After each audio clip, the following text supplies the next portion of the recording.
to Buried Files. Tonight we venture into one of America's most unforgiving wilderness areas with 8 harrowing accounts from the Appalachian Trail that have remained buried in official reports and witness testimonies for far too long. These are not campfire tales or folklore passed down through generations. These are documented encounters from search and rescue coordinators, park rangers, experienced hikers, and researchers who found themselves face to face with something far more sinister than the natural dangers of the mountains. From unexplained disappearances that defy logical explanation to predators who use the isolation of the wilderness to hunt their prey. Tonight we explore the darkest corners of America's most famous hiking trail. Each story has been reconstructed from official incident reports, witness statements, and survivor testimonies gathered from across the Appalachian region spanning from Georgia to Maine. While we have verified the core facts of each account through multiple sources, some names and specific locations have been altered to protect the privacy of those involved and to prevent interference with ongoing investigations. If you are new to Buried Files, make sure to subscribe for weekly deep dives into true horror stories that law enforcement and park services would prefer remain classified. Hit that notification bell so you never miss when we uncover the next buried case file that someone hoped would stay hidden forever. The doctors say I have severe PTSD. But that does not explain the 7 missing days in my memory or why I woke up 40 miles from where I started with wounds that should not exist. I am Marcus Rivera, 29 years old, and I have been a search and rescue coordinator for the Great Smoky Mountains National Park for the past 6 years. My job is to find people who get lost in these mountains, not to become one of them. What happened to me in October of last year has shattered everything I thought I knew about these wilderness areas, and more importantly, what might be living in the places we never search.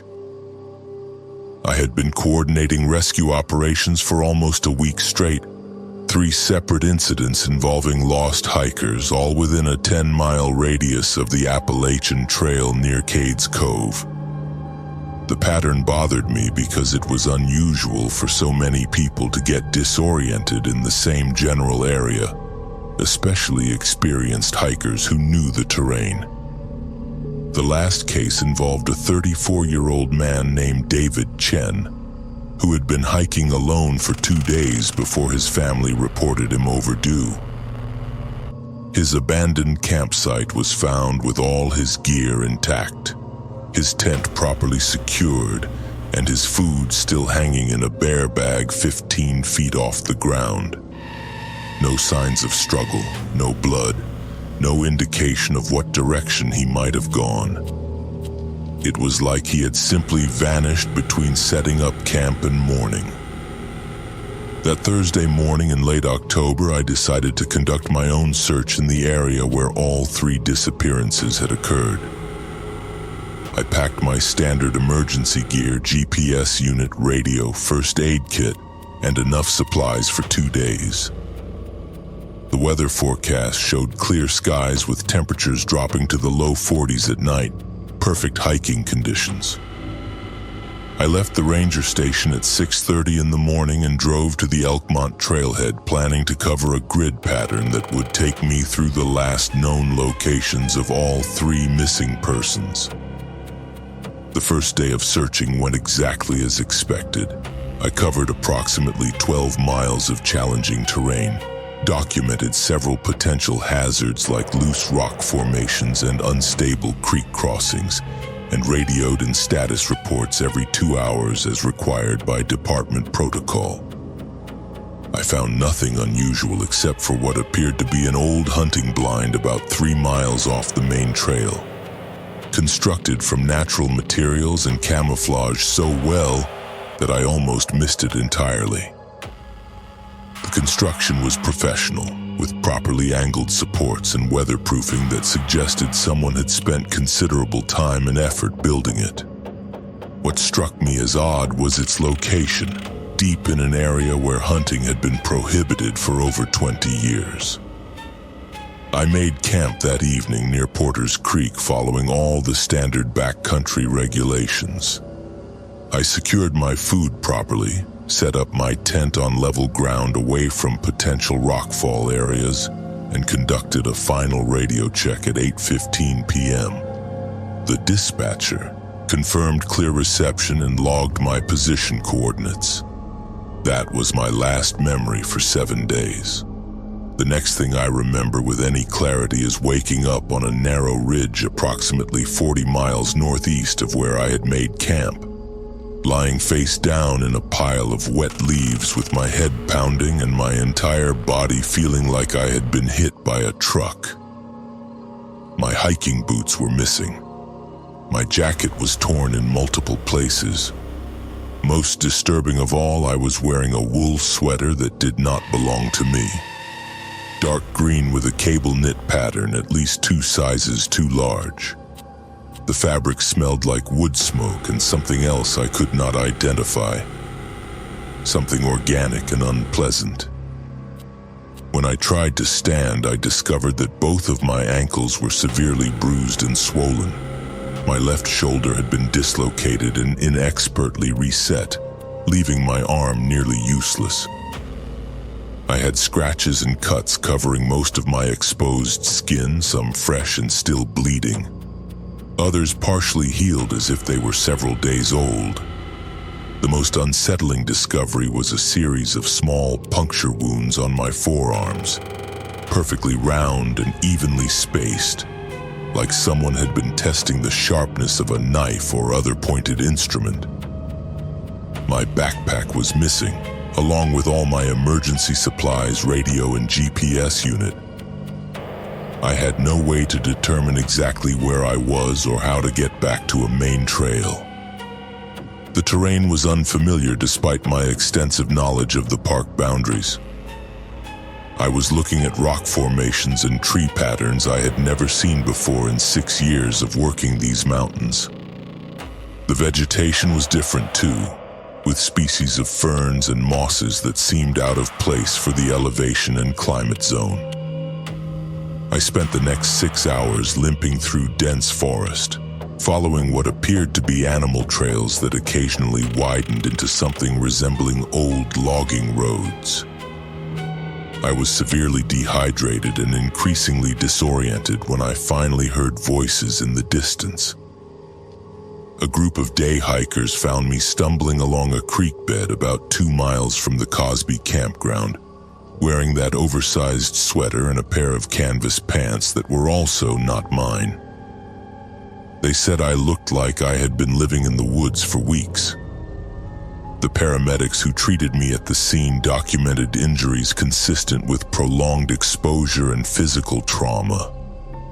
My core body temperature was dangerously low. I was dehydrated to the point of kidney stress. The puncture wounds on my arms showed signs of infection, and I had lost nearly 15 pounds. Blood tests revealed traces of a sedative compound that the doctors could not identify, something plant-based that was not in any of their standard reference materials. The most disturbing revelation came when I was being processed at the hospital. According to Park Service records, I had been reported missing on Friday morning when I failed to check in as scheduled. A massive search operation involving over 40 personnel, helicopters, and tracking dogs had been conducted for 6 days. They had found my abandoned vehicle at the Elkmont trailhead and discovered my campsite exactly where I had left it, but with one crucial difference. My tent had been collapsed and packed away as if I had broken camp normally. My food was no longer hanging in the bear bag, but stored properly in my backpack, which was sitting neatly beside the cold fire ring. The search teams had covered every square mile within a 20-mile radius of my last known position. They had followed every trail, checked every shelter, and investigated every possible route I might have taken. Not one person had found any trace of me or any indication of where I might have gone. According to the incident reports, it was as if I had simply ceased to exist for 7 days before reappearing 40 miles away in completely different clothing with injuries that made no medical sense. During my debriefing with park investigators, I was shown photographs of the items that had been left behind at my campsite. Among my carefully packed gear was a notebook I had never seen before, leather bound with pages covered in handwriting that was definitely not mine. The text appeared to be some kind of observational log, with detailed descriptions of hiking patterns, weather conditions, and what the author referred to as harvest schedules. Most entries were dated from the past 3 months, all focusing on the same general area where the 3 hikers had disappeared. The notebook contained crude maps marking locations throughout the park, with symbols indicating various types of shelters or hiding places. One page had a detailed sketch of the hunting blind I had discovered on my first day, along with measurements and notes about capacity and seasonal usage.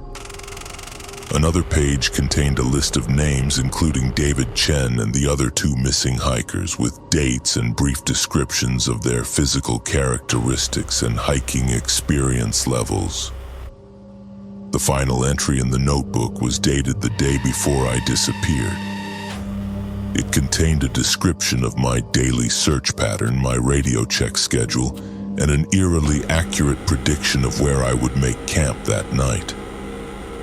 At the bottom of the page, in different handwriting, someone had written, "This one knows too much. Long-term storage required. Useful for future operations." When I asked to examine the notebook more closely, the investigators told me it had been sent to FBI behavioral analysis specialists and was no longer available for review. They classified my case as a medical emergency with probable head injury causing amnesia, despite the fact that I showed no signs of traumatic brain injury and my cognitive functions were completely normal. The official incident report listed my disappearance as successful search and rescue operation and made no mention of the notebook, the unexplained injuries, or the fact that I had been found wearing someone else's clothes. I returned to work after a month of medical leave, but I was reassigned to office duties and prohibited from conducting field operations. My supervisor said it was temporary, just until I had fully recovered, but I could tell from his expression that he did not expect me to ever be cleared for backcountry work again. The 3 missing hikers were never found, and their cases were eventually classified as presumed fatalities due to wilderness accidents. I started having nightmares within a few weeks of returning to work. Always the same scenario. I am lying on a wooden floor in complete darkness, unable to move, while voices above me discuss logistics and timing. Sometimes I can smell that wood smoke and organic odor from the sweater. Sometimes I can feel those puncture wounds being made one by one while someone takes notes. I wake up with my heart racing and the absolute certainty that whatever happened to me during those 7 missing days is still happening to other people. 3 months after my incident, another experienced hiker disappeared from the same general area. This time it was a woman named Jennifer Walsh, a 31-year-old nurse from Knoxville who had been hiking alone for the weekend. Her campsite was found in perfect condition, with all her gear properly stored and her tent collapsed as if she had packed up normally. The search teams found no trace of her, and after 2 weeks her case was classified the same way as the others.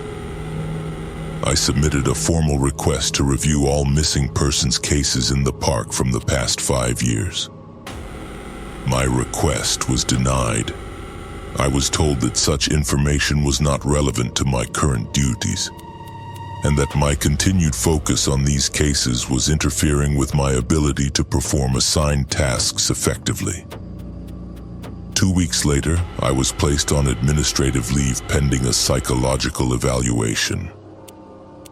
I am sharing this story now because I believe someone is systematically hunting people in these mountains, and the Park Service either does not want to acknowledge the pattern or they know about it and are choosing to cover it up.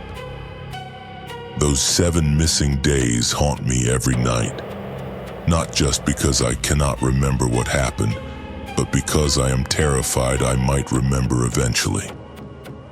And I am absolutely certain that whatever facility or operation I was held in is still out there, still active, still taking people who will never be found. The Appalachian Trail runs for over 2,000 miles through some of the most remote wilderness in North America. If someone wanted to disappear people permanently, they could not ask for a better hunting ground. I am sharing this because the families deserve to know the truth about what happened to the Appalachian youth group that disappeared in October 2019 and why I was the only one who came back. My name is Diana Kowalski. I am 34 years old, and I was an environmental scientist working for the Pennsylvania Department of Conservation when I volunteered to lead what was supposed to be an educational hiking expedition for at-risk teenagers from Pittsburgh. What started as a 3-day wilderness therapy program turned into the worst nightmare imaginable. And 4 years later, I still wake up screaming about the choices I had to make to survive. The Appalachian Youth Group was a non-profit organization that worked with teenagers who had been in trouble with the juvenile justice system. The idea was to give these kids exposure to nature, teach them outdoor skills, and help them build confidence through controlled challenges in a wilderness setting. I had volunteered with the program twice before, leading day hikes and teaching basic ecology lessons. When they asked me to lead a 3-day backpacking trip in October, I jumped at the opportunity. These kids deserve to see something beautiful, to experience the kind of peace and clarity that only comes from being deep in the mountains. Our group consisted of 7 teenagers between the ages of 15 and 17, plus myself and Marcus Thompson, a 28-year-old counselor who had been working with the program for 2 years. The kids were typical of the demographic the program served. Tough exteriors hiding deep insecurities, most from broken homes, all carrying more emotional baggage than any teenager should have to bear. There was Jamie Rodriguez, a 16-year-old girl who had been arrested for shoplifting but was actually one of the smartest kids I had ever met. Devin Mitchell, 17, who used humor to deflect from his anger issues but had genuine leadership potential. Sarah Kim, 15, quiet and observant, who had been caught vandalizing school property but was actually expressing her artistic talents in the wrong venue. The other 4 were Brandon Walsh, 16, whose parents had kicked him out for his drug use, but who was actually trying to get clean. Ashley Johnson, 17, who had been in 3 different foster homes and had trust issues with authority figures. Michael Torres, 15, who had been suspended for fighting but was actually protecting younger kids from bullies. And finally, Tyler Brown, 16, who had been stealing cars but was mechanically gifted and could fix anything with an engine. Despite their various legal troubles, they were good kids who had never been given a real chance to succeed.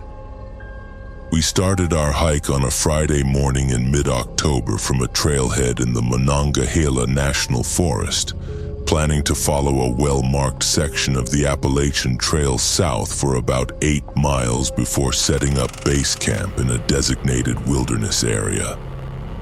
The weather forecast called for partly cloudy skies with temperatures in the 60s during the day and 40s at night, perfect conditions for backpacking.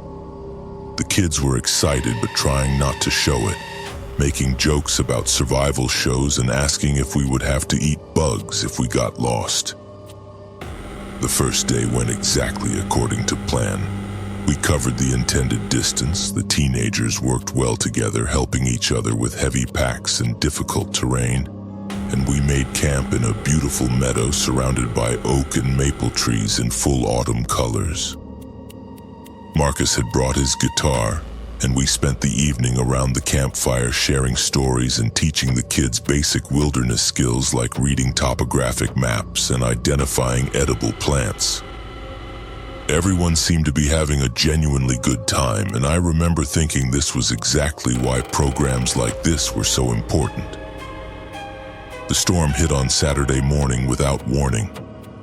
The weather service had predicted scattered showers, but what rolled in was a full-scale autumn tempest with horizontal rain, wind gusts over 40 miles per hour, and temperatures that dropped 20 degrees in less than an hour.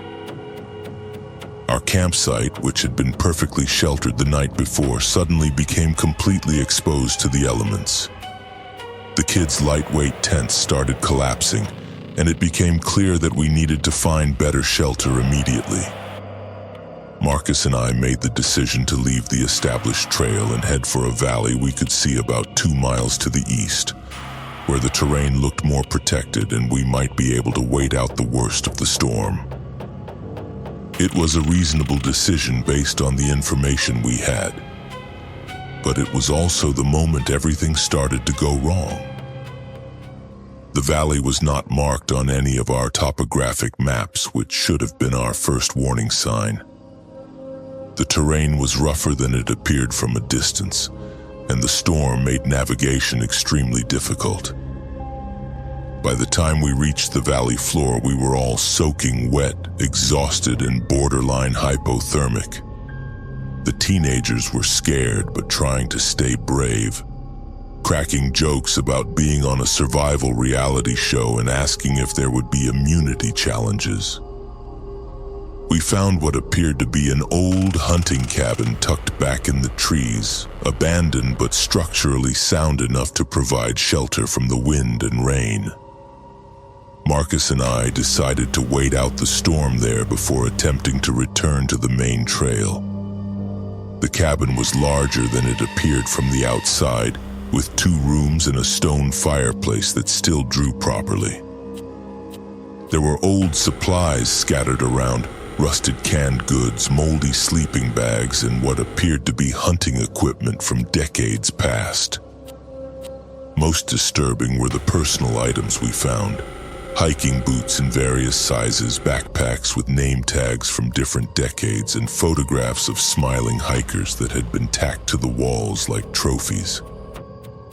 Marcus and I exchanged worried glances but decided not to alarm the kids until we could figure out exactly what we were dealing with. The storm lasted for 2 full days, much longer than any weather service had predicted. Our radio could not pick up any signals in the valley, and our cell phones showed no service. We rationed our food carefully and kept the kids busy with games and survival lessons, but I could tell that Marcus was becoming increasingly concerned about our situation. On the second night, while the teenagers were sleeping, he showed me what he had found in the back room of the cabin. It was a journal, written in multiple handwritings spanning what appeared to be several decades. The entries described various groups of hikers who had taken shelter in the cabin over the years, most during severe weather events similar to what we were experiencing. The tone started friendly, with observations about the weather and descriptions of the people taking shelter. But as each journal progressed, the entries became darker, describing how food supplies dwindled, how the weather prevented leaving, and how difficult decisions had to be made for survival. The most recent entries were from 2003, describing a family of 4 who had become lost during an early winter storm. The handwriting became increasingly erratic as the entries progressed, documenting the deaths of the parents and the difficult choices the remaining family members had to make to survive until spring. The final entry was dated 6 months later and simply said, "The valley provides for those who understand its rules. The weak feed the strong. This is the natural order." Marcus and I spent the rest of that night in whispered conversation trying to figure out how to get the group out of the valley once the storm passed. But when morning came, we discovered that Devin Mitchell was missing from his sleeping bag. We searched the cabin thoroughly and found the back door open, leading to a narrow trail that wound deeper into the valley. The rain had stopped, but the trails were muddy and dangerous. Against my better judgment, we decided to follow the trail to look for Devin rather than leaving immediately. The trail led to what appeared to be the remains of an old mining operation with several collapsed structures and rusted equipment scattered around a large clearing. We found Devin at the bottom of an old mine shaft, his neck broken from the fall. The teenagers were traumatized, and several of them wanted to know why the area was not marked on our maps and why there were no safety barriers around such obvious hazards. Marcus climbed down to recover Devin's body while I tried to keep the remaining 6 kids calm and focused on getting out of the valley. That afternoon, while we were preparing to leave, Sarah Kim disappeared.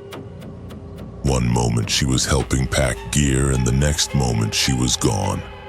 We found her packed by the creek, but there was no sign of struggle and no indication of which direction she might have gone.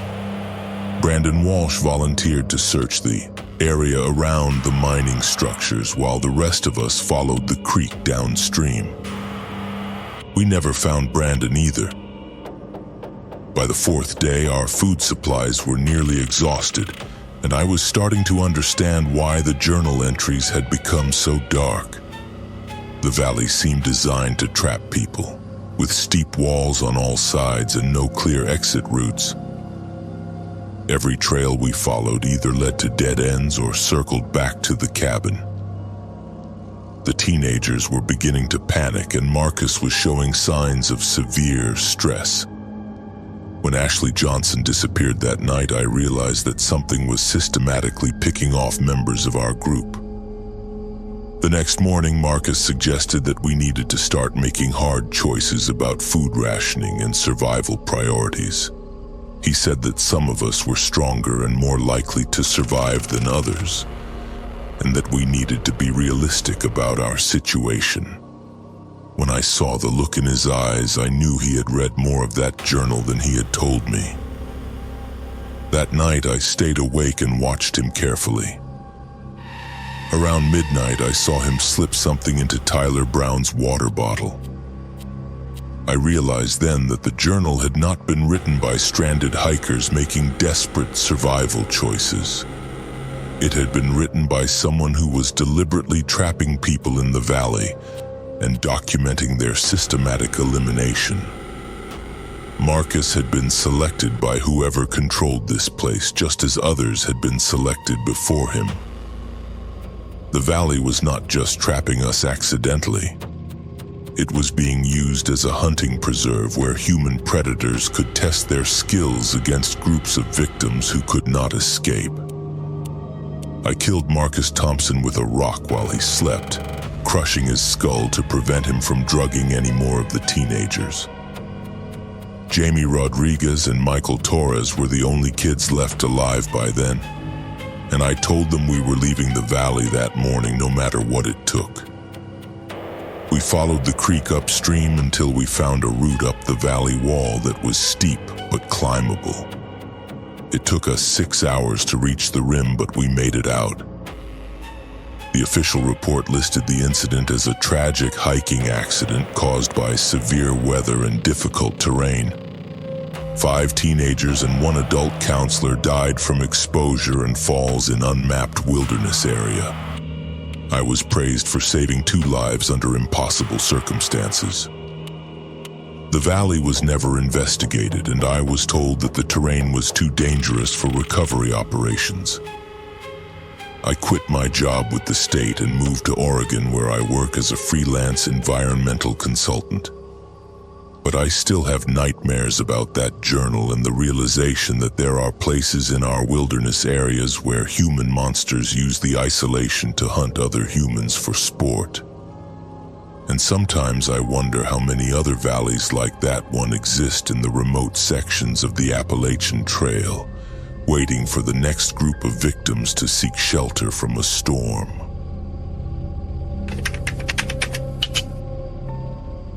After 35 years of law enforcement, I thought I had seen everything. I moved to the Virginia Blue Ridge for peace and quiet. Instead, I found something that has been hunting hikers for longer than anyone realizes. My name is Vincent Nakamura. I am 61 years old and I am a retired police detective from Sacramento, California. I came to the Shenandoah Valley in 2018 to enjoy my retirement, maybe do some hiking and get away from the urban violence that had consumed most of my career. What I discovered in these mountains made my worst homicide cases look like parking violations. I bought a small cabin about 3 miles outside of Front Royal, Virginia, right on the edge of the Shenandoah National Park.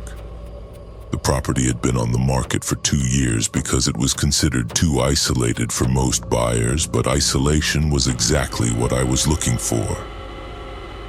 The cabin sat on 12 acres of heavily forested land, with a creek running through the back portion of the property.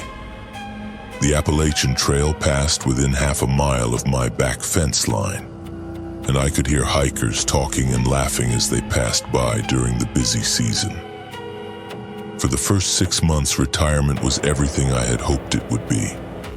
I spent my mornings drinking coffee on the front porch, listening to the birds and watching deer graze in my front yard. I took up woodworking, started reading books again, and began exploring the network of hiking trails that crisscrossed the Blue Ridge Mountains.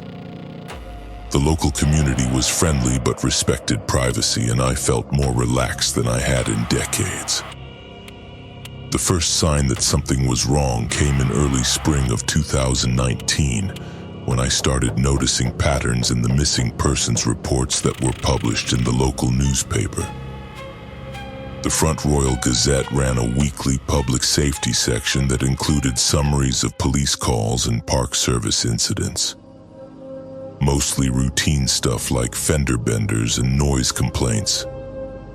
But over the course of 3 months, I counted 7 separate reports of hikers who had failed to return from planned trips on the Appalachian Trail. 7 missing hikers in 3 months seemed like an unusually high number for a relatively small section of trail, especially since most of the disappearances involved experienced hikers who were familiar with the terrain. As a retired detective, I could not help but notice patterns that others might miss. All 7 hikers had been traveling alone. All 7 had been reported missing during weekdays when trail traffic was relatively light. And all 7 had last been seen in roughly the same 10-mile section of trail that ran through some of the most remote wilderness in the park. I started keeping my own file on these disappearances, cutting out newspaper articles and tracking down additional information through contacts I still had in law enforcement. What I learned made my instincts start screaming. The Park Service had conducted extensive search operations for each missing hiker, involving helicopters, tracking dogs, and dozens of trained personnel. Despite covering thousands of acres and following every possible route, they had found no trace of any of the missing persons. No abandoned equipment, no clothing, no human remains. 7 experienced hikers had simply vanished without leaving any evidence of what had happened to them. The breakthrough came in May 2019 when I was hiking a section of the Appalachian Trail myself, and decided to explore some of the side trails that branched off into the deeper wilderness.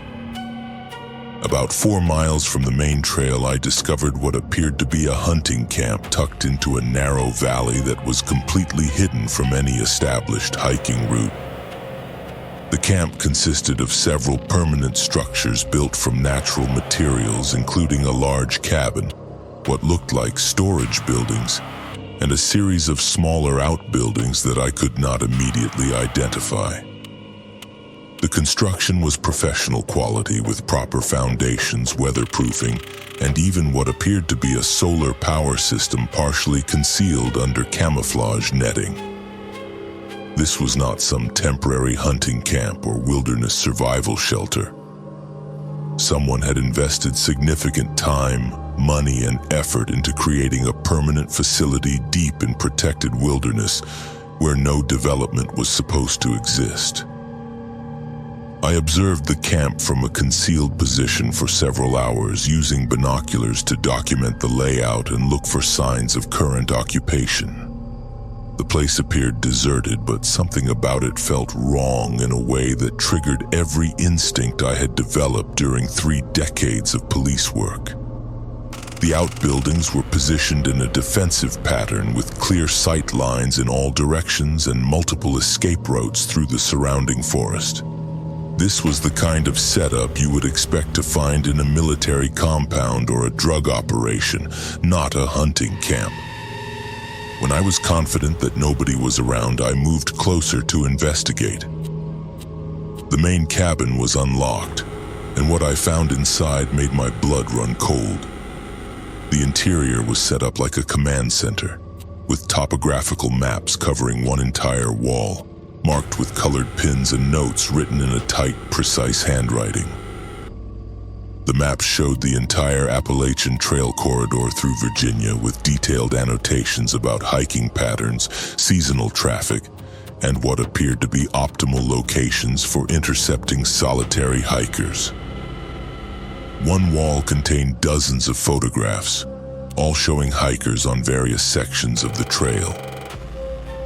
The photos had been taken with a telephoto lens from concealed positions, and each one was labeled with a date, time, and detailed physical description of the subject. Some photos showed the same hikers over multiple days, as if someone had been following their progress along the trail and documenting their movements. Many of the faces in the photographs matched missing persons reports I had collected from local newspapers. The most disturbing discovery was a detailed journal that documented what the author called harvesting operations going back over 15 years. The entries were written in the same precise handwriting as the map annotations, and they described a systematic program of stalking and capturing solitary hikers. The journal contained detailed profiles of victims, including their hiking experience, physical condition, equipment, and estimated survival capabilities. Each entry concluded with clinical notes about disposal methods and lessons learned for future operations. According to the journal, the author had been living in these mountains for over 2 decades, initially as a survivalist trying to get away from civilization. Over time, he had developed what he called a natural management system for controlling the hiker population on his territory. He considered himself the guardian of this particular section of wilderness, responsible for maintaining the proper balance between human intrusion and natural order. Solitary hikers who entered his domain without permission were subject to what he called natural selection enforcement. The journal entries described in horrifying detail how victims were captured using various methods, from simple pit traps disguised as natural hazards to more sophisticated techniques involving staged emergencies or false trail markers that led people into dead-end ravines. Once captured, victims were held in underground facilities that had been constructed beneath the main compound, where they were systematically studied before being eliminated. The author seemed particularly interested in testing human survival capabilities under controlled conditions, documenting how long people could survive with limited food, water, and shelter. I photographed every page of the journal, every map notation, and every photograph on the walls before getting out of that compound as quickly as possible. Back at my cabin, I spent the rest of the night going through the evidence and trying to process what I had discovered. This was not just a serial killer operating in the wilderness. This was someone who had turned a section of the Appalachian Trail into his personal hunting preserve, where he had been systematically murdering hikers for over 15 years without anyone noticing the pattern. The next morning, I drove to the Virginia State Police headquarters in Culpeper and requested a meeting with the detective division. I brought copies of all the evidence I had collected, along with my analysis of the missing persons pattern and the location coordinates for the hidden compound. The detective who interviewed me was professional but skeptical, pointing out that I was a retired out-of-state officer with no jurisdiction in Virginia, and that what I was describing sounded like something from a horror movie. However, when I showed them the photographs and journal entries, their attitude changed completely. Within 2 hours, I was meeting with a joint task force that included state police detectives, FBI agents, and Park Service investigators. They had been aware that the number of missing hikers in the area was statistically unusual, but they had not connected the disappearances to a single perpetrator operating from a permanent base. The raid on the compound was conducted 3 days later by a heavily armed tactical team. They found the facility exactly as I had described it, but it was completely abandoned. All the maps, photographs, and journals had been removed, along with any other evidence of the operation. However, the underground facilities that the journal had described were still there, carved into the bedrock beneath the main cabin with sophisticated ventilation and drainage systems. The underground complex consisted of 6 separate chambers, each approximately 10 feet by 12 feet, with heavy steel doors and electronic locking systems powered by the solar array.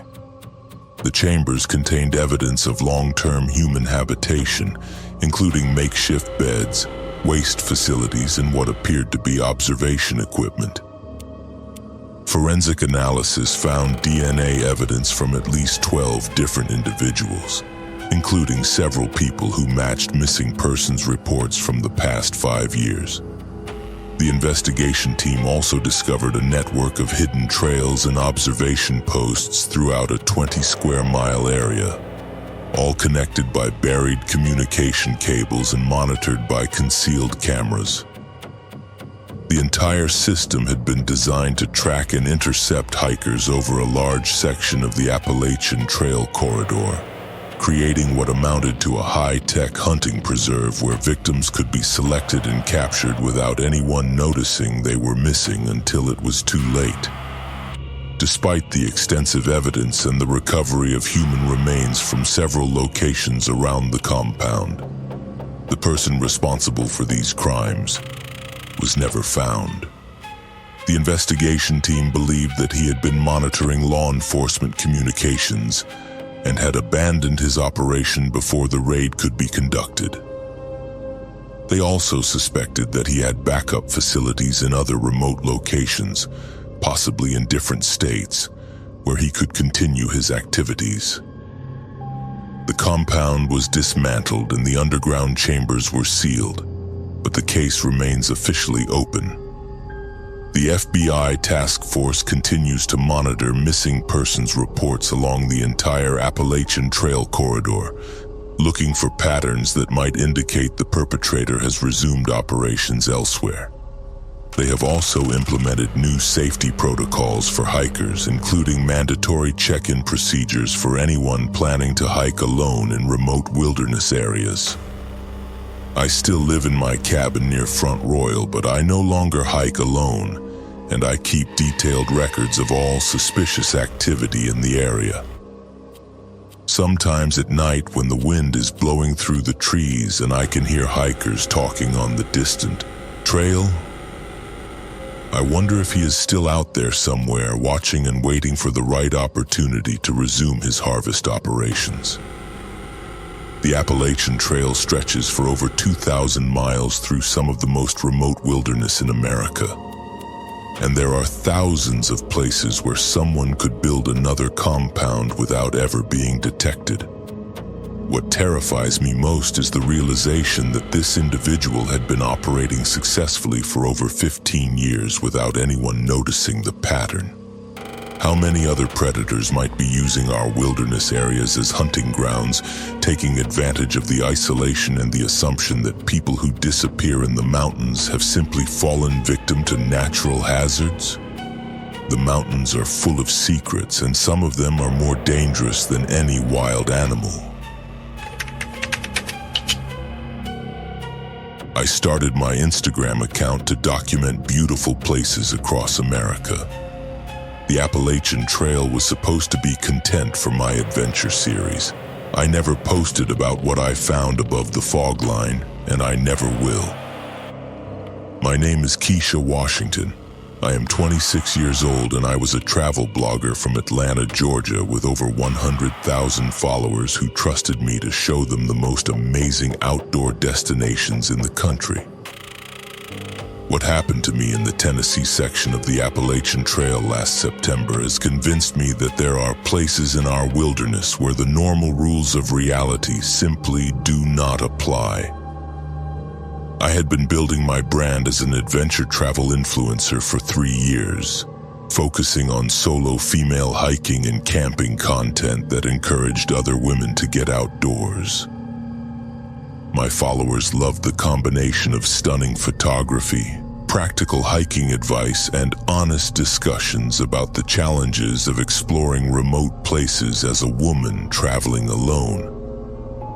The Appalachian Trail had been on my content calendar for months, and I had planned a week-long solo hiking trip through the Great Smoky Mountains to create material for a series of posts about conquering fears and pushing personal boundaries. My plan was to start at Newfound Gap and hike north for about 40 miles over 5 days, documenting the changing fall colors and sharing daily updates about the challenges and rewards of long-distance hiking. I had invested heavily in professional camera equipment, including a drone for aerial shots, and I was carrying enough battery packs and memory cards to document every aspect of the experience. This was supposed to be the content series that would push my follower count over 150,000 and attract the kind of sponsorship deals that would let me turn travel blogging into a full-time career. The first 2 days went exactly according to plan. The weather was perfect with clear skies and temperatures in the 70s during the day and 40s at night. The fall foliage was at peak color, providing the kind of dramatic landscape shots that performed well on social media. I was averaging about 12 miles per day, which gave me plenty of time to set up shots, write captions, and upload content during the evening hours when I had cell service at higher elevations. My followers were loving the series.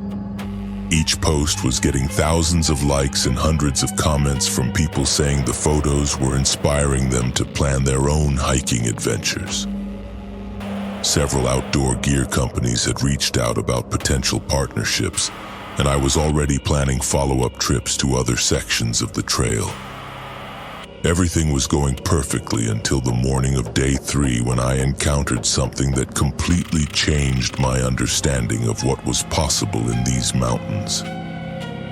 I had camped the previous night at a designated backcountry site near Clingman's Dome, and I started hiking before sunrise to capture some dramatic shots of the dawn, light filtering through the forest canopy. The trail was clearly marked and well-maintained, following a ridgeline that offered spectacular views of the surrounding valleys.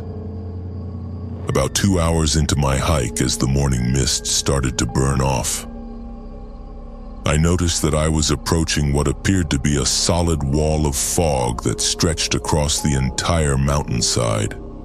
The fog line was perfectly horizontal, as if someone had drawn a line across the landscape at exactly 4,500 feet elevation. Below the line, the morning was clear and bright with unlimited visibility in all directions. Above the line, the fog was so thick that I could barely see 10 feet ahead of me. I had encountered mountain fog before, but nothing like this. The boundary between clear air and complete obscurity was so sharp and defined that it looked artificial. I decided to hike up into the fog to get some atmospheric shots for my content series.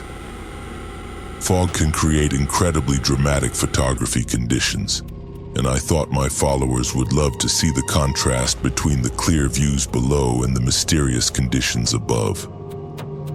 I switched my camera to manual focus and started documenting my ascent into what I assumed was just an unusual weather phenomenon. The moment I crossed the fog line, everything changed. The temperature dropped by at least 20 degrees instantly, and the air became thick and humid in a way that made breathing difficult. More disturbing, the fog seemed to muffle sound in an unnatural way. I could no longer hear birds singing, insects buzzing, or even the sound of my own footsteps on the trail. The silence was so complete that I could hear my own heartbeat and the sound of blood flowing through my ears.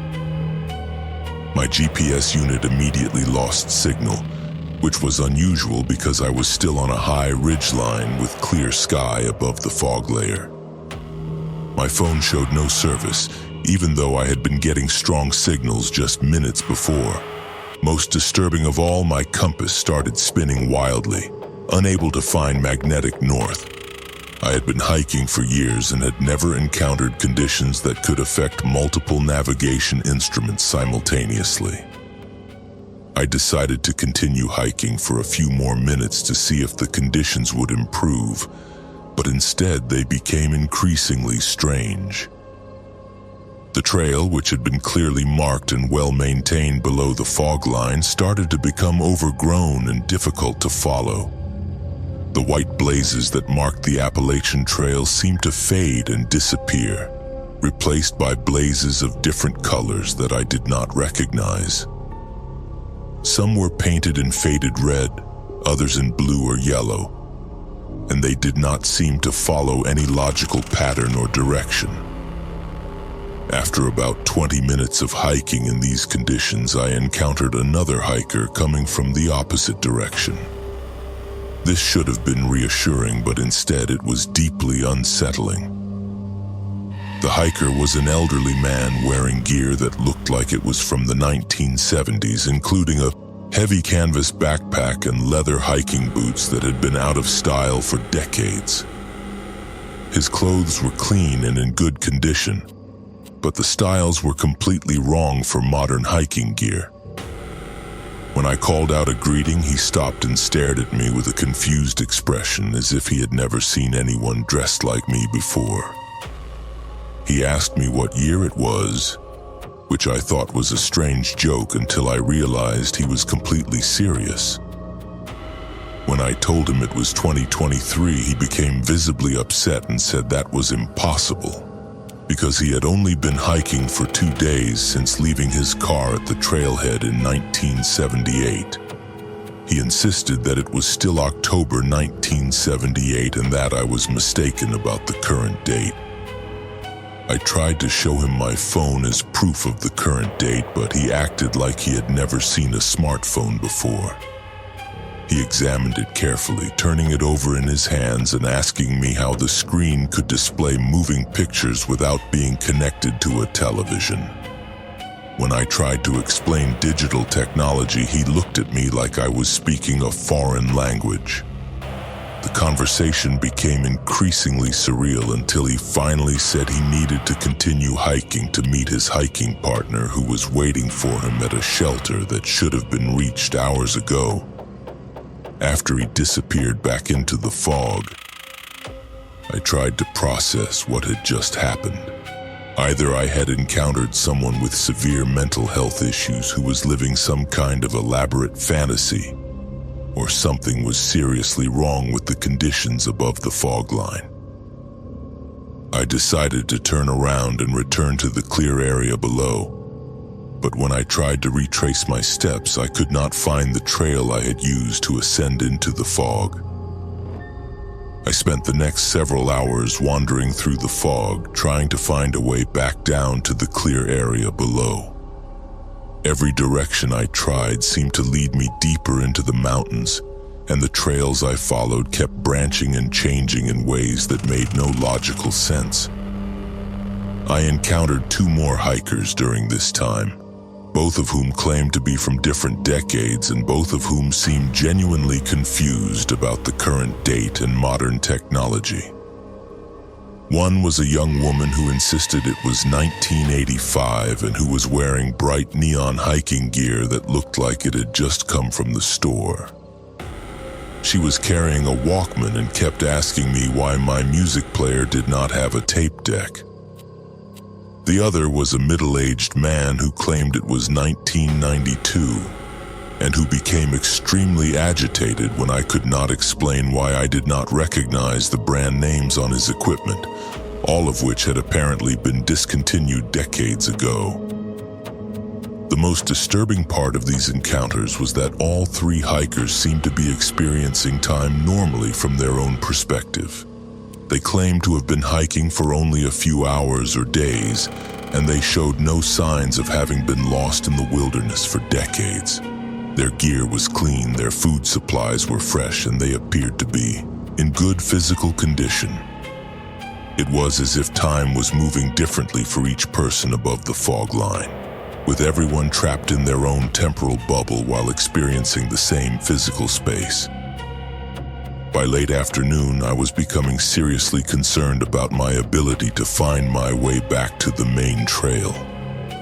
My camera equipment was draining batteries at an abnormal rate, and several of my electronic devices had stopped working entirely. The fog showed no signs of lifting, and I was starting to wonder if I would be able to find my way out before dark. That was when I encountered something that convinced me I needed to get out of this area by any means necessary. I was following what appeared to be a trail marker when I came across a small clearing where dozens of backpacks and pieces of hiking equipment were arranged in neat rows, as if someone had been collecting them for years. The equipment spanned multiple decades, from modern ultralight gear to heavy canvas packs that looked like they belonged in a museum. Many of the packs still contained personal items, driver licenses with photos of smiling hikers, journals with entries describing Appalachian trail adventures, and photographs of families who were probably still wondering what had happened to their missing loved ones. In the center of the clearing was a notebook, similar to a trail register, where hikers traditionally sign in to record their passage. The entries in this notebook went back to 1962, with thousands of signatures from people who had apparently found this clearing over the past 60 years. The entries were written in dozens of different handwritings, but they all described the same experience. Getting lost in fog above a certain elevation, encountering other hikers from different time periods and being unable to find their way back to the main trail. The most recent entry was dated 3 days ago, written by someone who claimed to have been wandering in the fog for what felt like weeks, but who insisted that his watch showed he had only been hiking for a few hours. He wrote that he had encountered hikers from every decade since the 1960s, all of whom were trapped in the same area and all of whom experienced time differently. The final line of his entry read, "I think this place collects people. I think it has been collecting people for a very long time. I ran from that clearing as fast as I could, crashing through underbrush and ignoring trail markers, driven by pure panic and the desperate need to get back to normal reality.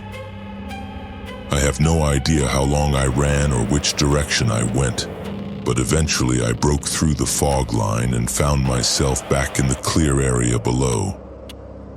When I checked my phone, I discovered that I had been above the fog line for less than 3 hours, even though it had felt like an entire day.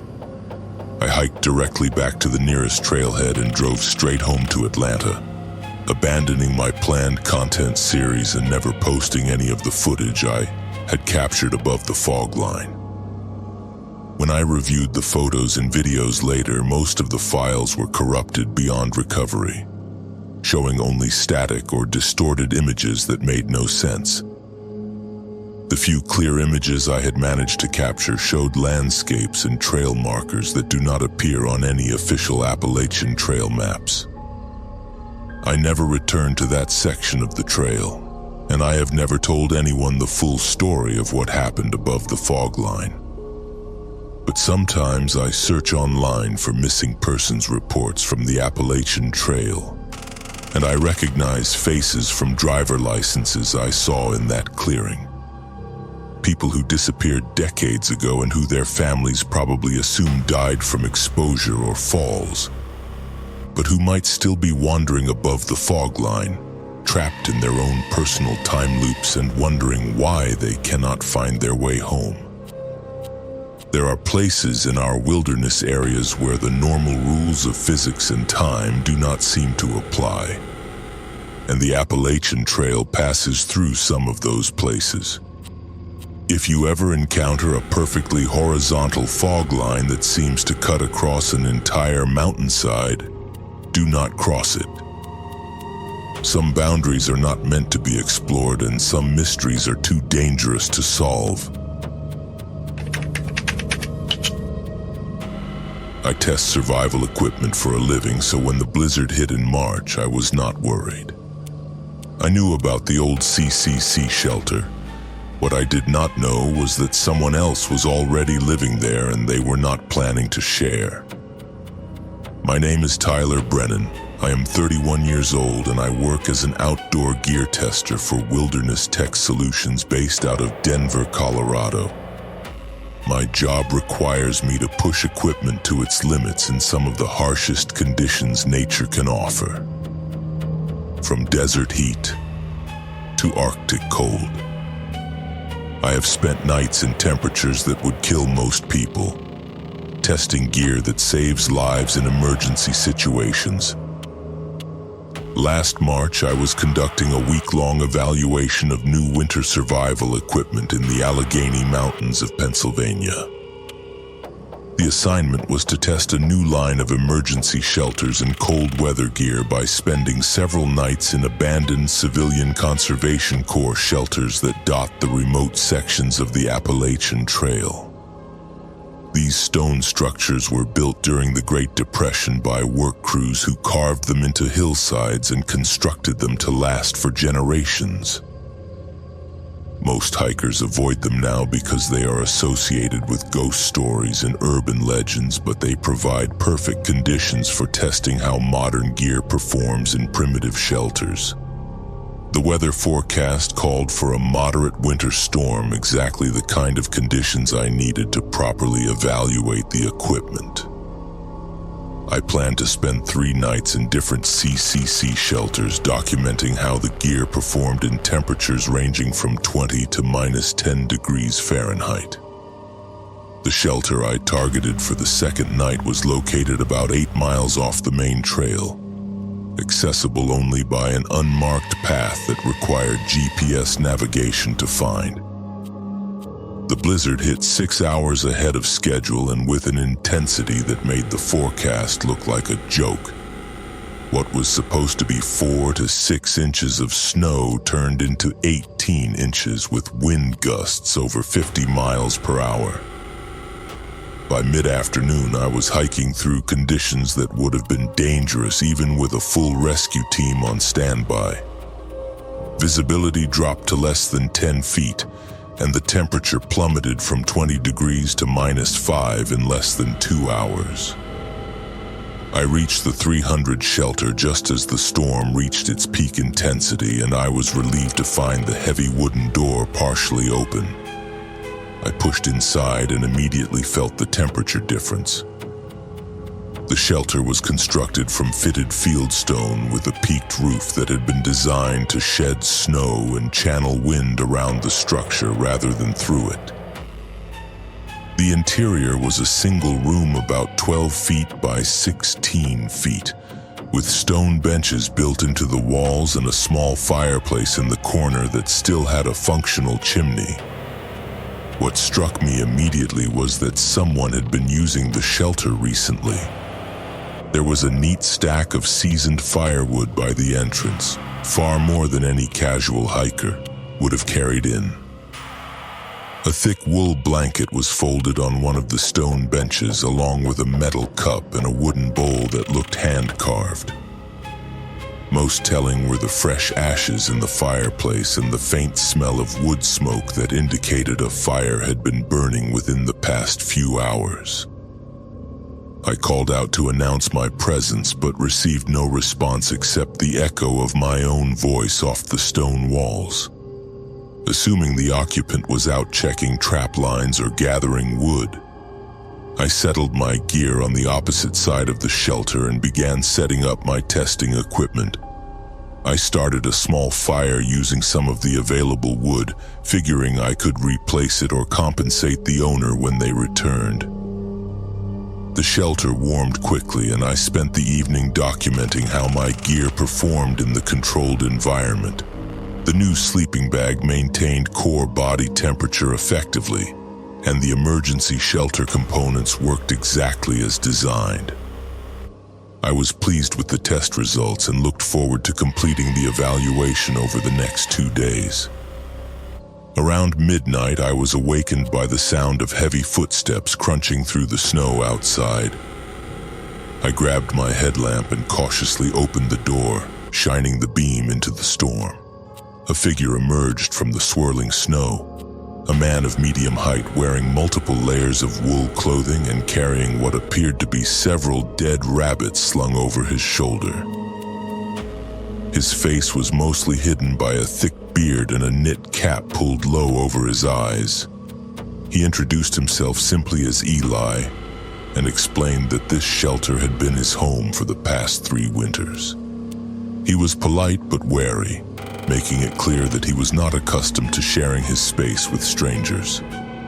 However, he acknowledged that the storm was too dangerous for anyone to be traveling and agreed to let me stay the night provided I respected his territorial boundaries and did not interfere with his survival routines. Eli was clearly an experienced woodsman who had been living off the land for an extended period. He skinned and prepared the rabbits with practiced efficiency, using tools that he had obviously crafted himself. He shared some of the meat with me, cooked over the fire in a way that showed he had perfected the technique through necessity rather than recreation. His knowledge of the mountains was extensive, and he seemed to know every trail, creek, and landmark within a 20-mile radius. As the night progressed, our conversation revealed that Eli had been monitoring the area for signs of other people and had detailed knowledge of hiking patterns along the remote trails. He mentioned several hikers who had passed through the area over the past few months, describing their gear, their apparent experience levels, and their planned routes with unsettling accuracy. When I asked how he had gathered such detailed information, he explained that he maintained a network of observation posts throughout his territory and made it his business to know who was traveling through his domain. The next morning, I discovered that some of my gear had been moved during the night.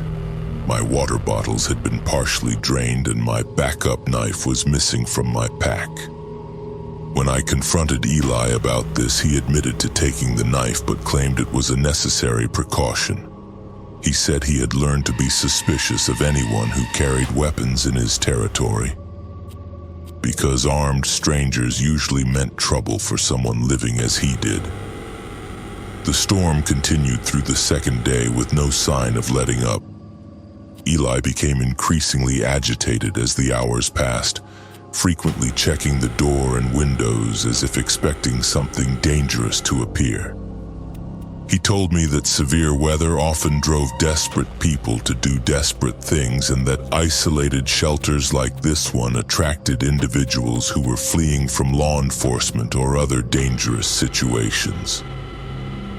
That afternoon, while Eli was outside checking his trap lines, I noticed additional items in the shelter that I had not seen before. There were several backpacks of different sizes and styles tucked behind one of the stone benches, along with hiking boots, water bottles, and other personal items that clearly belonged to different people. When I examined the items more closely, I found identification cards and wallets belonging to at least 4 different hikers, all with recent dates. When Eli returned, I confronted him about the items I had found. His demeanor changed completely, becoming hostile and defensive. He claimed that the items belonged to hikers who had stayed in the shelter over the past few years and had left things behind when they departed. However, his explanation did not account for the personal identification and valuable items that no hiker would abandon voluntarily. That evening, Eli's behavior became increasingly erratic. He blocked the door when I attempted to step outside, claiming that something was stalking the area and that it was too dangerous for anyone to leave the shelter. He insisted that several hikers had disappeared from this area over the past 2 years and that their bodies had never been found. When I pointed out that he seemed to know an unusual amount about these disappearances, he became aggressive and accused me of being an undercover law enforcement officer. On the 3rd morning, with the storm finally beginning to ease, I decided it was time to leave regardless of Eli's objections. I packed my gear quickly and headed for the door, but found it would not open. Eli was standing guard with my stolen knife in his hand, and he made it clear that he had no intention of letting me leave. He claimed that anyone who knew about his shelter and his activities was a threat to his survival, and that he could not allow me to report his presence to the authorities. I realized then that the items I had found belonged to hikers who had never left this shelter alive. Eli had been using the CCC shelter as a base for hunting human prey, taking advantage of severe weather conditions to trap victims who had no choice but to seek shelter. The rabbit traps around the perimeter were probably supplemented by more sophisticated devices designed to capture or disable people. The confrontation that followed was brief but violent. Eli was experienced with wilderness survival, but not with hand-to-hand combat. I managed to disarm him and secure the knife, but when I tried to open the door, I discovered it had been locked from the outside with some kind of mechanical device. We were both trapped inside the shelter, and someone else was controlling our situation. Through the small window, I could see a figure moving through the trees about 50 yards away. The person was wearing modern winter clothing and appeared to be observing the shelter through binoculars. When they realized I had seen them, they disappeared into the forest, but I caught a glimpse of what appeared to be a radio or communication device in their hand. I spent the rest of that day trying to force the door and signal for help using my emergency beacon. My cell phone had no service, but I was able to send a GPS distress signal that included my exact coordinates and a message indicating I was being held against my will. I also used the fireplace to create smoke signals, hoping that someone would notice the unusual activity and investigate. Eli became increasingly panicked as he realized that his operation had been compromised. He admitted that he was not working alone, and that there were other people involved in what he called wilderness management activities. According to him, there was a network of individuals who used remote shelters and cabins throughout the Appalachian Mountains to intercept and eliminate hikers who posed security risks or who simply had the misfortune to encounter their operations. Late that evening, I heard vehicles approaching through the snow. A search and rescue team had responded to my emergency beacon and had followed my GPS coordinates to the shelter. They found the external locking mechanism and freed me from what had essentially become a prison. Eli had disappeared through what turned out to be a concealed exit in the back wall of the shelter, probably escaping through a tunnel system that connected to other locations in the area. The investigation that followed revealed that the CCC shelter had been modified extensively over the years, with hidden compartments, escape routes, and storage areas that were not part of the original construction. The authorities found evidence that multiple people had been held in the shelter against their will, including personal items belonging to at least 8 different hikers who had been reported missing over the past 3 years.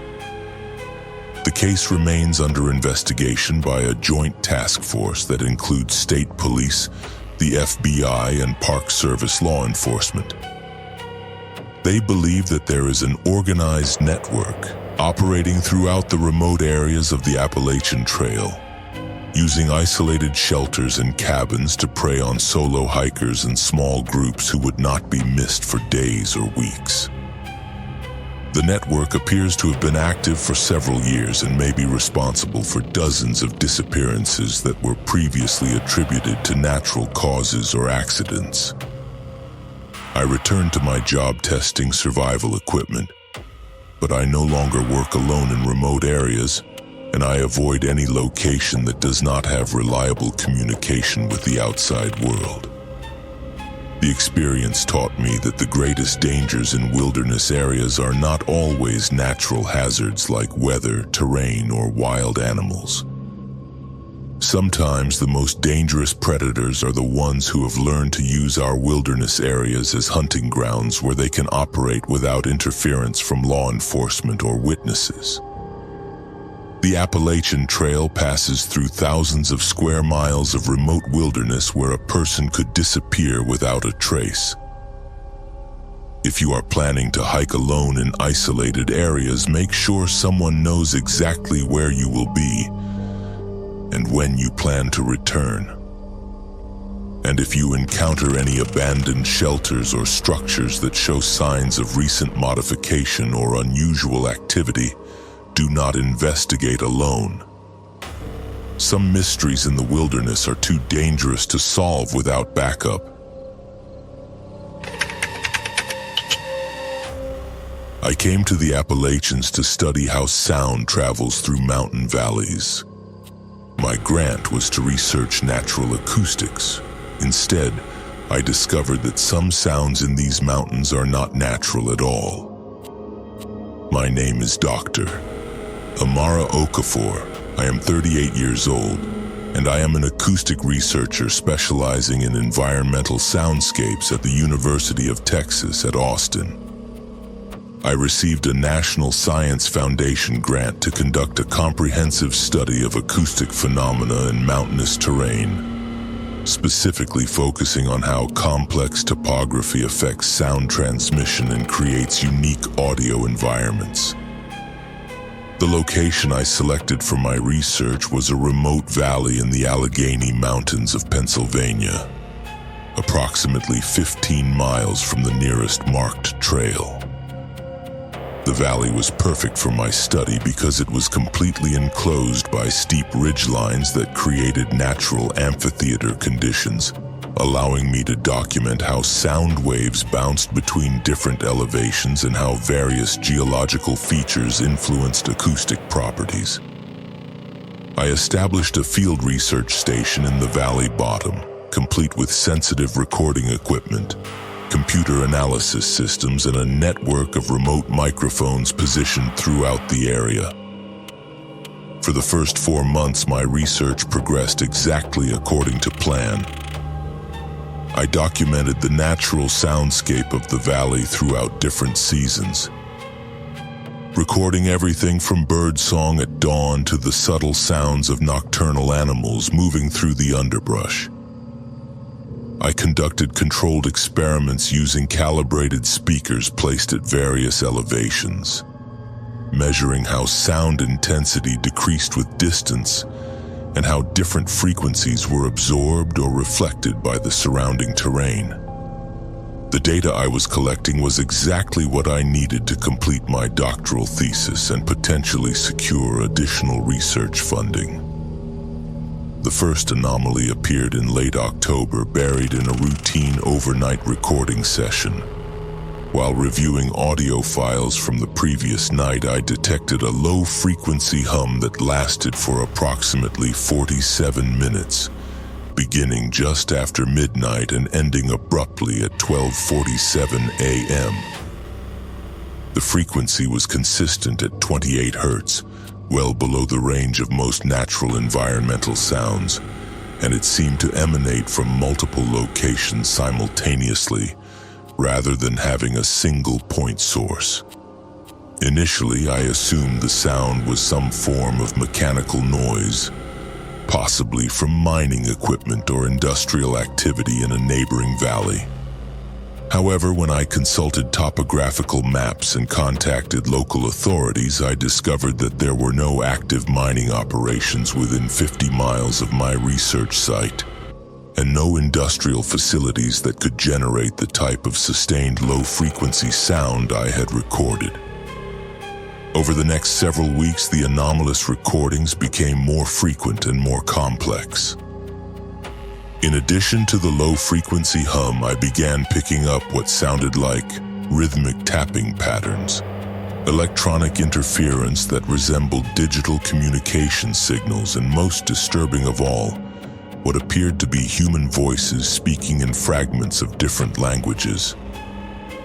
The voices were always distant and distorted, as if they were being transmitted through multiple layers of electronic processing. But they were clearly articulating words and phrases in English, Spanish, German, and what might have been Russian or Eastern European languages. The pattern that emerged was deeply unsettling. The anomalous sounds only occurred between midnight and 3 a.m., always when atmospheric conditions were most stable and natural ambient noise was at its lowest. The voices seemed to be engaged in some form of communication, with different speakers responding to each other across time delays that suggested they were transmitting from various locations throughout the valley and possibly beyond. I expanded my monitoring network, placing additional microphones at higher elevations and using directional recording equipment to try to pinpoint the source of these transmissions. What I discovered challenged everything I thought I knew about the acoustic properties of natural environments. The sounds were not originating from any single location, but were being generated by a sophisticated network of hidden audio devices that had been installed throughout the valley ecosystem. My breakthrough came during a systematic survey of the valley's eastern ridge, where my equipment had consistently detected the strongest signal sources. Camouflaged among the natural vegetation, I found a series of small electronic devices mounted on tree trunks approximately 8 feet above ground level. Each device was roughly the size of a paperback book, powered by solar panels that were nearly invisible among the leaves and connected to the others by thin cables that had been buried just below the soil surface. The devices were clearly professional-grade equipment, manufactured to military specifications and designed for long-term deployment in hostile environments. Each unit contained a small speaker, a sensitive microphone, and what appeared to be a digital processing system capable of receiving, modifying, and retransmitting audio signals. The network extended throughout the entire valley, with over 30 individual units working in coordination to create a comprehensive acoustic manipulation system. Following the buried cables led me to a much larger installation hidden beneath a dense stand of hemlock trees on the valley's northern slope. What I initially thought was a natural rock formation turned out to be a carefully camouflaged bunker, constructed from reinforced concrete and covered with years of accumulated forest debris. The entrance was concealed behind a section of artificial rock that swung open on hidden hinges when I accidentally activated a pressure switch while examining what I thought was a natural boulder. The interior of the bunker was a sophisticated command center containing banks of computers, audio processing equipment, and monitoring systems that were actively recording and analyzing acoustic data from throughout the Appalachian region. Multiple screens displayed real-time audio waveforms from hundreds of remote monitoring stations, creating a comprehensive map of sound activity across thousands of square miles of wilderness. The facility was clearly designed for long-term operation, with its own power generation system, climate control, and living quarters for at least 4 people. According to the documentation I found in the facility, this was one node in a larger network called Project Resonance, which had been conducting acoustic surveillance and psychological manipulation experiments in remote wilderness areas for over 8 years.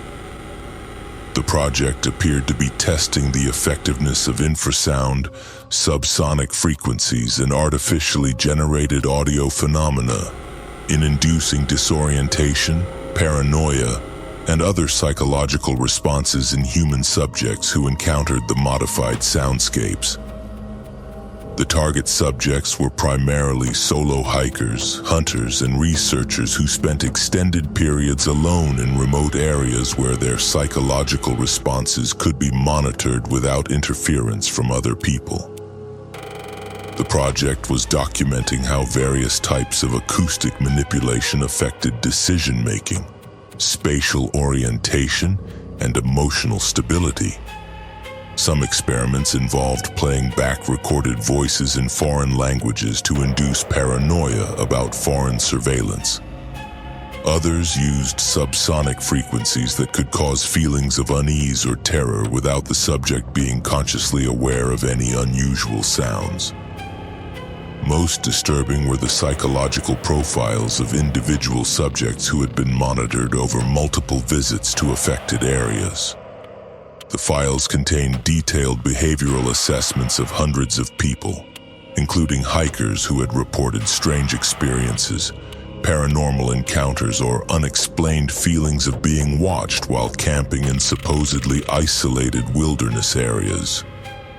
The project had been systematically manipulating the acoustic environment of these locations to study how environmental stressors affected human psychology and decision-making under survival conditions.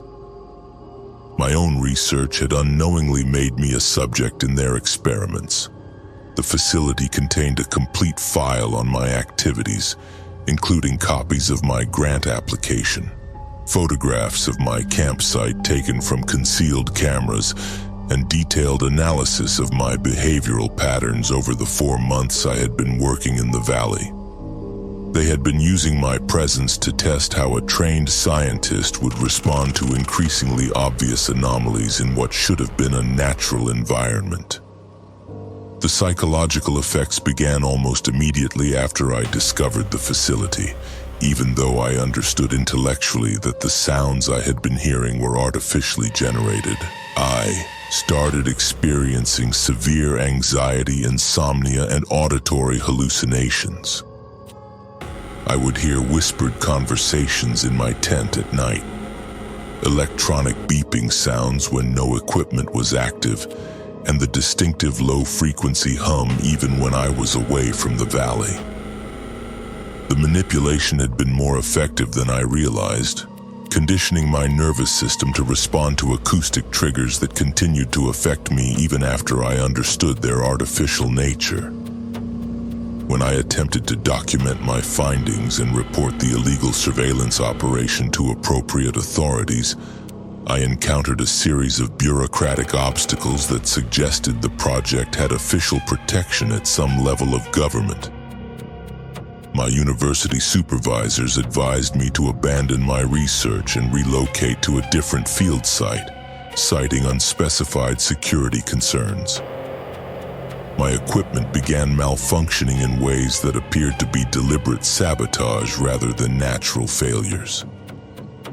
The final warning came in the form of a midnight visit to my campsite by two individuals in civilian clothing who identified themselves only as federal contractors.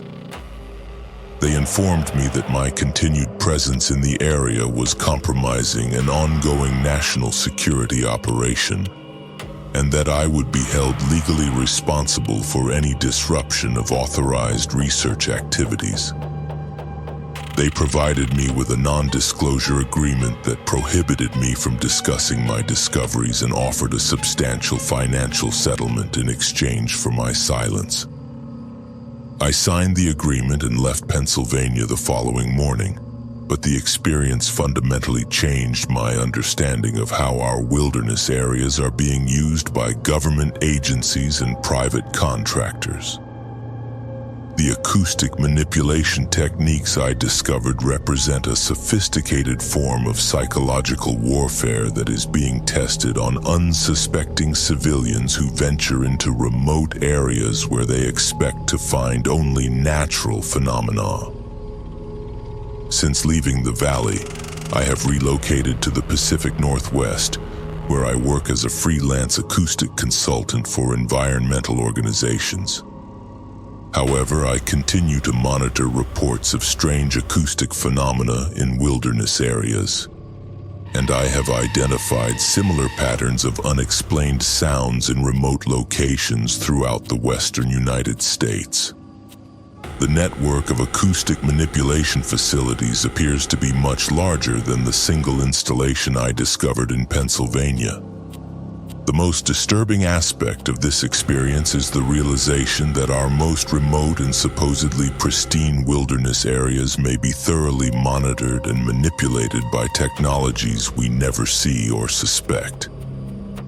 When hikers report hearing strange sounds, feeling inexplicably anxious in certain locations, or experiencing the sensation of being watched in supposedly isolated areas, they may not be imagining things or encountering supernatural phenomena.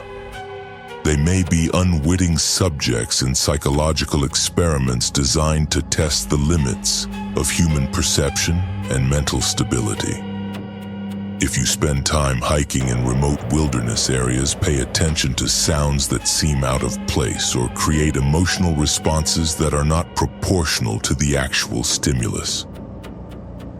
Trust your instincts when something feels wrong about the acoustic environment of a particular location. And remember that not all the sounds you hear in the wilderness are as natural as they appear to be. Sometimes the forest is listening to you more closely than you are listening to it. And sometimes the most effective predators are the ones you never see, hear, or suspect are there.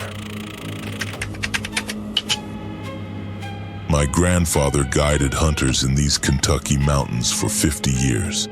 My father did it for 30. I was supposed to continue the tradition. After last hunting season, I will never set foot in those woods again. My name is Jasper McCallum. I am 42 years old, and I moved here from Montana 15 years ago when I married my wife Emma, whose family had deep roots in eastern Kentucky. The McCallum name might not have been born in these mountains, but I learned every ridge, every creek, and every game trail like I had been walking them since childhood. When Emma's father passed away in 2018, I inherited his outfitting business along with his hunting guide's license and 23 years of client relationships. Appalachian Wilderness Guides had been operating out of the Daniel Boone National Forest since the 1990s, providing hunting expeditions for deer, elk, black bear, and wild turkey. We specialized in multi-day backcountry hunts where clients could experience the authentic mountain wilderness while pursuing game in some of the most remote and challenging terrain in Kentucky. The business was successful because I understood that city hunters needed more than just someone to show them where the animals were. They needed someone who could keep them safe in country that could kill an unprepared person in a dozen different ways. I knew which ridges were stable and which had loose shale that could send you tumbling into a ravine. I knew which hollows flooded during heavy rain and which creek crossings became impassable death traps when the water rose. Most importantly, I knew the difference between normal forest sounds and the sounds that meant something dangerous was moving through your area. Last October, I was hired by a group of 4 hunters from Louisville who wanted to pursue elk in the most remote section of the forest, about 20 miles from the nearest marked trail. The group consisted of 2 married couples in their 40s who had been hunting together for years, but had never attempted a backcountry expedition of this difficulty. Marcus and Patricia Chen were experienced deer hunters who wanted to challenge themselves with elk. David and Rebecca Morrison were newer to hunting but in excellent physical condition and eager to learn advanced techniques. We established base camp in a small meadow surrounded by dense hardwood forest, about 2 miles from a creek that provided fresh water and attracted game during the early morning and evening hours. The location was perfect for elk hunting because it provided multiple approach routes and escape paths, while being far enough from any human activity that the animals felt secure using the area for feeding and bedding. The first 3 days of the hunt went exactly according to plan. We spotted several small herds of elk and managed to position ourselves for multiple shot opportunities. Marcus successfully harvested a mature bull elk on the 2nd day, and David took a cow elk on the 3rd day. Both kills were clean and ethical, and the hunters were thrilled with their success. We spent the 4th day processing the meat and preparing it for transport, planning to hike out the following morning. That evening, while we were sitting around the campfire discussing the details of the hunt, Patricia mentioned that she had been hearing strange sounds during the night. She described them as whispered conversations in a language she did not recognize, coming from different directions around our campsite. When I asked for more specifics, she said the voices seemed to move in a circle around us, always staying just outside the range of our flashlights, and that they seemed to be discussing our group in a way that made her extremely uncomfortable. I told the group that remote wilderness areas often produce acoustic phenomena that can sound like human voices, especially when wind moves through rock formations or dense vegetation. I had heard similar reports from other clients over the years, and I attributed them to the psychological effects of spending time in unfamiliar and potentially dangerous environments. However, Patricia insisted that what she was hearing was definitely human speech, and that the speakers seemed to know details about our hunt and our personal lives that strangers could not possibly know. The next morning, we broke camp early and began the long hike back to our vehicles. The trail was difficult but well marked, and we made good time despite carrying heavy packs loaded with elk meat and hunting equipment. We stopped for lunch at a creek crossing about halfway to the trailhead, and that was when Rebecca Morrison disappeared. She had been walking 3rd in our single-file line, directly behind her husband David and ahead of Patricia Chen. When we stopped to rest and eat, David turned around to hand Rebecca her water bottle and discovered that she was not there. We immediately backtracked along the trail, calling her name and searching for any sign of where she might have left the group. We found her backpack about a 1/4 mile behind us, sitting neatly beside the trail as if she had placed it there deliberately. But there was no indication of which direction she had gone or why she had removed her pack. We spent the rest of that day and the entire following day conducting an intensive search of the area around where Rebecca had disappeared. I used every tracking technique I knew, following game trails, checking creek beds, and examining every possible route she might have taken. The other hunters spread out in a grid pattern, calling her name and listening for any response. We found no footprints, no torn clothing, no signs of struggle, and no indication that she had been attacked by a wild animal. On the second night of searching, Marcus Chen also disappeared. He had volunteered to take the first watch while the rest of us got some sleep. And when David woke up at 2 a.m. to relieve him, Marcus was gone. His rifle was still leaning against the tree where he had been sitting, and his coffee cup was still warm, indicating that he had vanished within minutes of David falling asleep. We were now down to 3 people in an area where 2 experienced adults had disappeared without leaving any trace. I made the decision to hike out immediately and contact the authorities rather than continuing to search with our depleted group. We packed only essential survival gear and began hiking toward the trailhead before dawn, moving as fast as the terrain would allow. During that forced march, I began to notice signs that we were being followed by someone or something that was staying parallel to our route, but remaining hidden in the dense forest. The sounds were subtle but consistent, the occasional snap of a twig under a heavy footstep, the rustle of vegetation that was moving against the wind direction, and most disturbing of all, what sounded like human voices conducting quiet conversations in the forest around us. The voices were too distant and muffled to understand individual words, but the rhythm and tone were definitely human speech rather than animal sounds. We reached the trailhead late that afternoon and immediately contacted the Kentucky State Police, who launched a comprehensive search and rescue operation involving helicopters, tracking dogs, and over 40 trained personnel. The search continued for 6 days and covered nearly 50 square miles of mountainous terrain, but no trace of Marcus Chen or Rebecca Morrison was ever found. The official report concluded that both individuals had probably fallen victim to accidents or animal attacks, and that their bodies had been scattered by scavengers or washed away by recent heavy rains.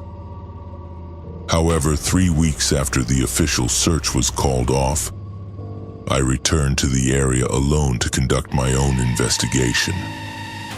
I was convinced that something more than accidents or animal attacks was responsible for the disappearances, and I wanted to examine the area more thoroughly than had been possible during the emergency search operation. What I found during that solo investigation changed my understanding of what was happening in these mountains. Hidden in a steep ravine about 3 miles from where Marcus and Rebecca had disappeared, I discovered a large cave system that showed clear evidence of human habitation. The caves had been modified with hand-built stone walls, wooden platforms, and crude furniture constructed from logs and salvaged materials. More disturbing were the collections of personal items that filled several of the cave chambers. There were dozens of backpacks, sleeping bags, hunting rifles, and camping equipment that clearly belonged to different people and spanned multiple decades. Many of the items were arranged in neat displays as if someone was maintaining a museum of their victims' possessions. I found driver licenses, credit cards, and hunting licenses with photographs of people I did not recognize, dating back to the 1980s. The most horrifying discovery was in the deepest chamber of the cave system, where I found what can only be described as a workshop for identity theft on a massive scale. There were detailed files on hundreds of individuals, including photocopies of identification documents, handwriting samples, and personal information that could be used to assume someone's identity. The files were organized by physical characteristics such as height, weight, hair color, and facial features, as if someone was cataloging people based on their suitability for impersonation. I also found evidence of sophisticated disguise materials, including prosthetic facial features, hair pieces, and clothing that had been altered to match specific individuals. It became clear that someone was using the remote cave system as a base for capturing hikers and hunters, studying their identities and then assuming their lives by using their personal information and physical appearance.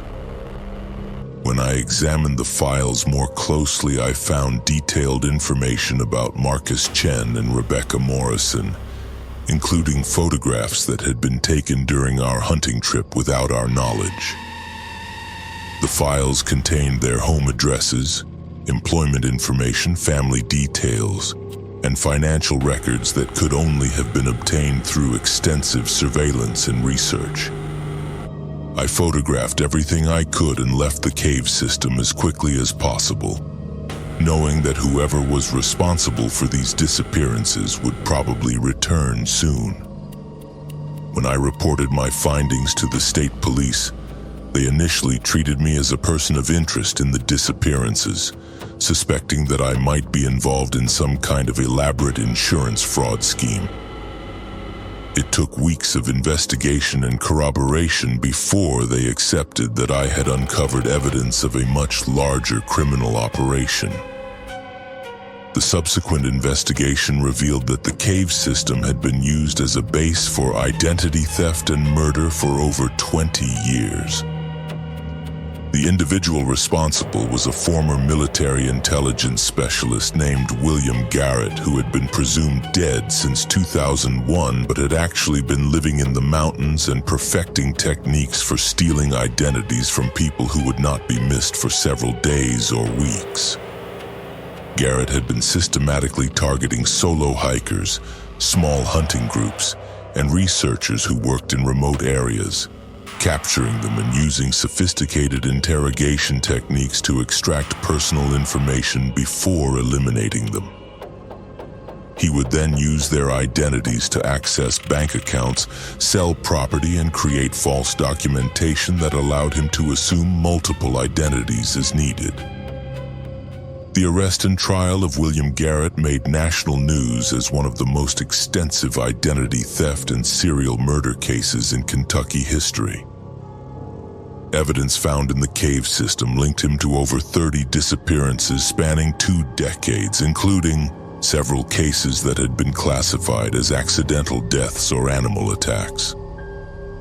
Marcus Chen and Rebecca Morrison were never found, and I believe their identities are still being used by accomplices who were never identified or captured. The mountains that had been my livelihood and my passion became a reminder of how evil can hide in the most beautiful and seemingly peaceful places. I sold the outfitting business and moved back to Montana, where I now work as a ranch hand and try not to think about the hunters who trusted me to keep them safe in country that I thought I understood. The Kentucky mountains will always be home to something more dangerous than bears, venomous snakes, or treacherous terrain. Sometimes the greatest predators are the ones who have learned to wear the faces and live the lives of their victims. I moved to North Carolina to help maintain the Appalachian Trail because I wanted to help people. Trail angels are supposed to provide aid and comfort to hikers. I found out some angels are actually something much darker. My name is Isabella Fernandez. I am 35 years old and I relocated to the Blue Ridge Mountains from Phoenix, Arizona in 2019 after burning out from 10 years as an EMT in urban emergency services. I thought that working as a trail maintenance coordinator and volunteer trail angel would be the perfect way to use my medical skills while finding peace in the wilderness I had always loved. Trail angels are volunteers who provide assistance to long-distance hikers, offering everything from rides to grocery stores and hot meals to emergency medical care and safe places to rest. The community of trail angels along the Appalachian Trail is legendary for their generosity and dedication to helping strangers complete one of the most challenging hiking adventures in North America.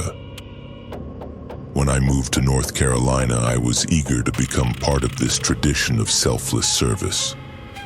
I rented a small cabin about 5 miles from the trail in the Nantahala National Forest and began volunteering with the Carolina Mountain Club, which coordinates trail maintenance and hiker services throughout the region.